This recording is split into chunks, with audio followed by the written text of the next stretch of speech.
If you're sitting the GAMSAT in 2026, there are some crucial things that you need to know in order to score well. In this video, I'm going to be breaking down the structure of the GAMSAT in 2026, what you need to know in order to score well in each of the different sections of the GAMSAT, and most importantly, what's changed in 2026 and how this impacts your ability to score well in the GAMSAT. Now, I did one of these videos last year for the 2025 GAMSAT and got a lot of great feedback. So if you're new here, my name's Adam. I'm a junior doctor from Australia, and over the past few years, I've been making videos about the GAMSAT and mentoring countless students for their own GAMSAT journeys as well. Now, if you start the GAMSAT before, or this is your very first time, there are a number of small changes that you can make in order to score well and make improvements in your overall performance. And we'll go through all of those details in just a minute. But first up, let's take a look at what the GAMSAT consists of in 2026. So overall, the GAMSAT tests you on expression, your reasoning, and your scientific and critical thinking. So it's not just a standard textbook exam like any other exam that you might be able to study for. Now, a quick reminder, the GAMSAT is an entrance exam used by universities in Australia, New Zealand, the UK, and Ireland as well, for admission into medical school and other healthcare related degrees such as dentistry, optometry, and physiotherapy. And the GAMSAT consists of three main sections. Section 1 is the humanities and social sciences section. Section 2 is the written communication section. And section 3 is the reasoning and biological and physical sciences section. Now let's focus on how the GAMSAT is actually conducted. So it's conducted over two separate sittings on two separate days. First off, students will sit section 2 by itself. Remember, this is the written communication section, and this is conducted over remote proctoring, which means that students will sit the exam from wherever they are at their home, open their laptop, log on, and they'll sit the exam with remote adjudication. During the written communication section, students will be presented with two different sets of quotes to which they'll be expected to write two distinct essays. You'll then have 65 minutes to complete both writing tasks, which is about sort of just over half an hour for each essay. And we'll go through some strategy on how to tackle section 2 a little bit later in this video, but you're more than welcome to check out other videos on my channel as well, because I focus a lot on section 2 in particular. Now, next up, students will sit sections 1 and sections 3 on a different day at an in-person testing center where they can select either an AM or a PM session to register for. First up, students will sit section 1, which is a multiple choice exam, and you'll be presented with a passage where you have to read the passage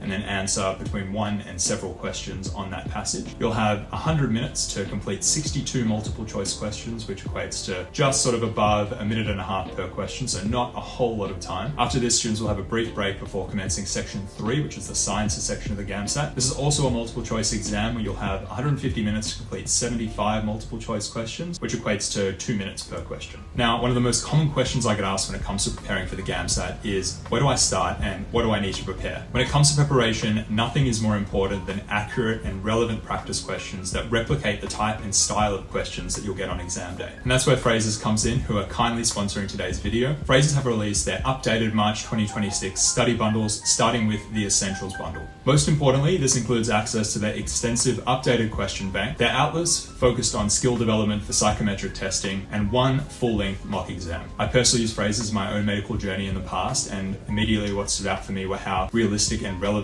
their preparation material is, which is all delivered through a GAMSAT style exam portal. If you want to go even further, their mock exam bundle allows you to sit between 1 and 4 practice exams anytime on their online portal. From that, you'll be given a predicted GAMSAT score across all 3 sections. In addition to that, you can also attend up to 10 live webinars on each of the sections to help sharpen your reasoning and hone your knowledge. I've linked all of these resources in the description below. If you're preparing for the GAMSAT, I genuinely recommend you check all of these out. And for the next week only, you can use the code ADAM at checkout for 50% off your purchase. All right, back to the rest of the video. Now let's quickly take a look at when this is all happening and some important dates and deadlines. For the March GAMSAT, you must register by the 26th of January 2026, which I think by the time of posting this video would have just been a few days ago. So hopefully you've registered and are all set up to go. For this sitting, section 2 will take place between the 28th February and the 1st of March. You'll then have a few weeks break before sections 1 and section 3, which will take place between the 20th and the 22nd of March 2026. For the September GAMSAT sitting, registrations open in May 2026 and they close firmly on June the 30th. Section 2 will be conducted over the 22nd and 23rd of August, and then a few weeks later, section 1 and section 3 will take place between the 11th and the 13th of September. So let's take a look at how to prepare for each of the 3 sections. Now, starting with section 1, anecdotally from my own experiences and from chatting communicating with others. This is a pretty difficult section to prepare for. What makes it so difficult are the different nuances and strategies in how to select the most appropriate and correct response to a given passage or to a given question. And for some people, this is maybe the section that they find the easiest, but for other people, this will be the section that they find absolutely the most difficult. Firstly, one of the most important things when it comes to preparing for section 1, in my own opinion, are practice questions, because that'll give you the most accurate exposure to the types of questions that they'll be asking. And next, this is not necessarily scientific at all, but I would say just trust your gut. And this is probably advice you get when it comes to answering most multiple choice question type exam, because often you'll answer a question and then have this mental battle with yourself of second guessing whether that answer that you put down is the correct one, or is it C and not B, and then you'll probably end up overturning your first answer, which is most likely the correct answer. So trust your gut. Now let's look at how to prepare for section 2. And I've said this in previous videos, but I truly believe that section 2 is slept on when it comes to students preparing for the GAMSAT. Often you'll see students focusing on section 3. And my philosophy when it comes to preparing and approaching section 2 and your essay writing focuses on a few different aspects. First things first, a little bit of improvement goes a long way. Just preparing and focusing on a few different elements of your essay writing will do wonders for your GAMSAT score. Next thing is focusing on your structure and making sure that your essay is as clear and easy to read for assessors as possible. Whether you have good ideas or not, they are absolutely nothing without a good, clear structure. And lastly, your contention is absolutely everything. And this is where I've seen students who are going on to potentially score 75 and above go completely wrong, because they've forgotten to focus on crafting a clear, strong contention or argument for their essay. You need to have a singular, clear contention that guides your essay all the way through. Now, if you want to take your essay writing to the next level, as I said, take a look at some other videos on this channel that focus on section 2 and essay writing, but also be sure to check out the link in the description below and take a look at phrases as well. Now, finally, let's take a look at section 3. And without a doubt, this is the section I receive the most messages about. And before I say anything else, yes, it is absolutely possible to sit section 3 and score well in it without having studied science in high school or university. However, I will say it is important to have some core understanding of some of the key science topics. And with this in mind, my first tip when it comes to preparing for section 3 is trying to find the different gaps in your knowledge. And if you can identify that early, it'll go a long way to helping you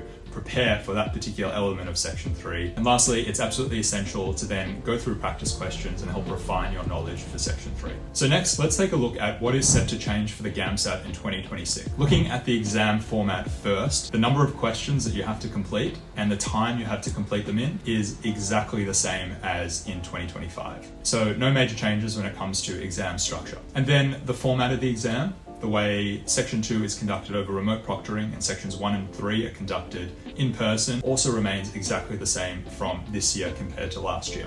And so once again, the only major change to the exam comes with the cost of the exam itself, where, like a lot of things, the exam is slightly more expensive than it was last year. This year, the exam costs 568 Australian dollars, 296 pounds if you're sitting the exam in the UK, and 378 euro if you're sitting the exam in Ireland or in Europe, which is only a mild $8 increase from this time last year. Now let's take a look forward into 2026 and try to focus on a few different key habits that I've noticed amongst exam sitters that score 70 and above. The first thing is, without a doubt, consistency. The GAMSAT is a dry and difficult exam. It's not one of those exams that people are looking forward to studying for or sitting, and it's also not one of those exams that you can cram for the night before the exam. The absolute best thing that you can do to prepare for the GAMSAT is to set up a study plan. One way that's worked well for me is to pick out the exam date, work backwards a period of time, and try to figure out the length of time it takes to have sufficiently prepared for each of the different components of the exam. And students often ask me, look, how much time do you need to study for the GAMSAT? And I think honestly, there's no right or wrong answer. I often tell people, try to dedicate, a few months to preparing just lightly so that you don't feel so much pressure and you don't feel burnt out when it comes to the exam. And that could mean doing between sort of 1 or 2 hours of casual study every day over that time. And why I think that's achievable is that an hour feels like an amount of time that probably people can dedicate to studying. Practically, what that means is maybe going through an essay or 20 practice questions. And by the time you've done those things and reviewed your essay or gone through the answers to your practice questions, that's an hour done. Now, the next tip is to play to your strengths and to your weaknesses. Everyone will come into the exam with different strengths and weaknesses based on their educational background or just maybe naturally what they're more inclined towards or